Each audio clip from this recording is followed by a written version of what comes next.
I think it was back in July, you said inflation was going to be temporary. I think a lot of Americans are wondering what your definition of temporary is. Well, you're being a wise guy with me a little bit, and I understand that's your job.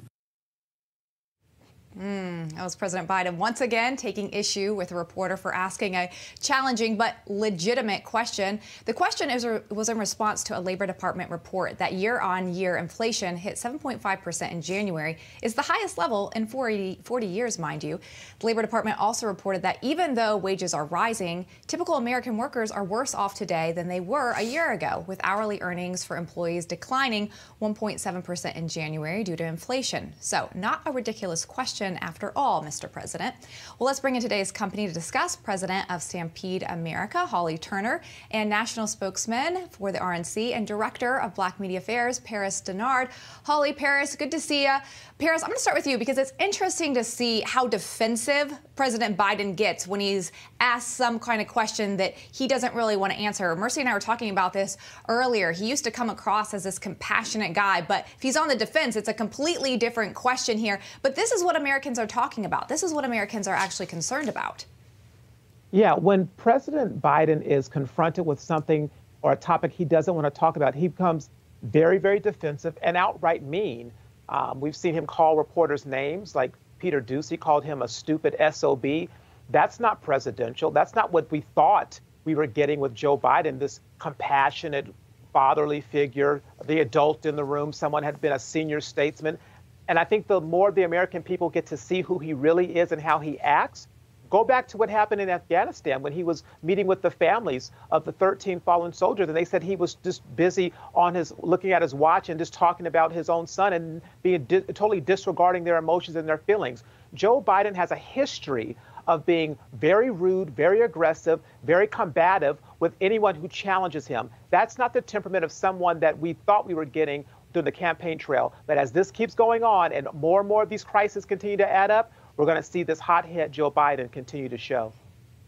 Yeah, Paris, that's a good point. And you got to remember, though, it's okay to challenge the press. President Trump did it all the time. The problem is that Joe Biden is failing to answer these questions in a coherent fashion or providing real straightforward solutions or answers. Holly, let me go to you. Now, I read this to my husband, this poll, and my husband, who has done politics forever, said there is no way President Biden could ever recover. This new CNN poll shows 56% of Americans who disapprove of Biden's job as president can't think of a single thing he's done as president that they approve of. His agenda is focused on things that most Americans aren't that concerned about. He says he doesn't believe the polling, that is President Biden. I guess he thinks he knows better than the majority of America. What say you? Yeah, I mean, the thing that's interesting is that at this rate, the inflation rate is going to be higher than his approval numbers, probably by about summer. Look, this presidency is dead in the water. Democrats have virtually no chance at winning in November of this year. Every single policy that they've pushed forward has been, to your point, nothing that the American people are concerned about. They've done nothing to improve the quality of life.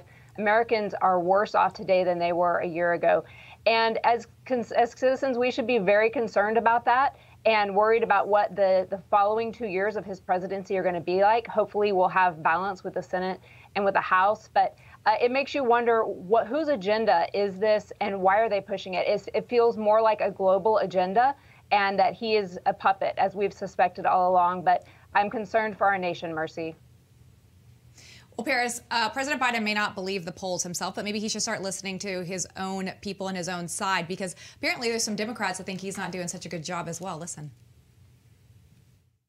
Are you satisfied with the administration's handling of inflation right now? No, until it comes down to something that's, more sustainable and that families across the country can actually deal with. No, I've been ringing the alarm bell for forever. I mean, for the last year about inflation. Nobody's been listening. Now we're seeing a basic threat. It's a 7.5% tax on everybody, on every product you buy. It's just unbelievable. All right. So obviously Manchin is one of the key ones, but not Senator Kelly. He normally doesn't speak up that loudly. I mean, how does this play in the midterms in your mind? Do people start distancing themselves from President Biden more and more, Paris? Well, absolutely. That's why you've seen over 25 members of the Democrat Congress say that they're not going to run for re-election because the writing is on the wall. The Biden-Harris administration's policies are not working for the American people. And the rhetoric that they present from Washington, D.C. does not match the reality of what it means for everyday Americans, no matter where they come from, no matter what they look like, no matter their socioeconomic background.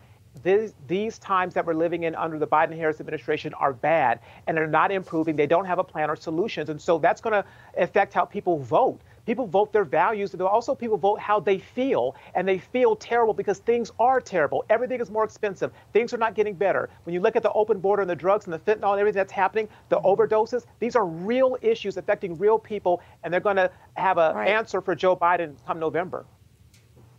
Well, I got to tell you, you got to love the Democrats, Holly, because guess who they're bringing back? Yeah, Hillary Clinton. That's right. Let's wipe the server. She's set to speak at the New York Democratic Convention, and we've seen several articles come out of people saying, goodness, she might make a political comeback. Wow. But, you know, with Biden's low poll numbers being so bad, is Clinton going to be able to push him or Kamala Harris aside? Your thoughts?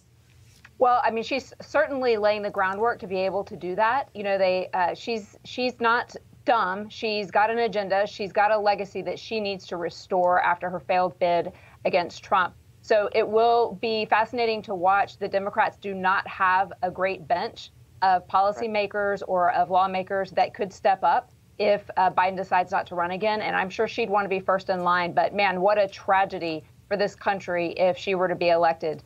I just can't even see America thinking that that's a good idea after what we've seen from this administration, because how are her policies any different? She would do the exact same thing that Biden has done this past year. So hopefully I have faith in America that they would not give her a chance at the presidency, but she's probably going to make a run for it if there's any indication of what she's doing right now. Paris, I got 15 seconds for you. Do they choose Clinton over Kamala Harris? Well, look, I don't know who they're going to choose, but they're all terrible candidates. But this is just an indictment on the Democrat Party. They don't have a bench, and they don't have any confidence in Biden, Harris, or anybody in that cabinet. They're going backwards to Hillary Clinton. That's a sad state of the Democrats.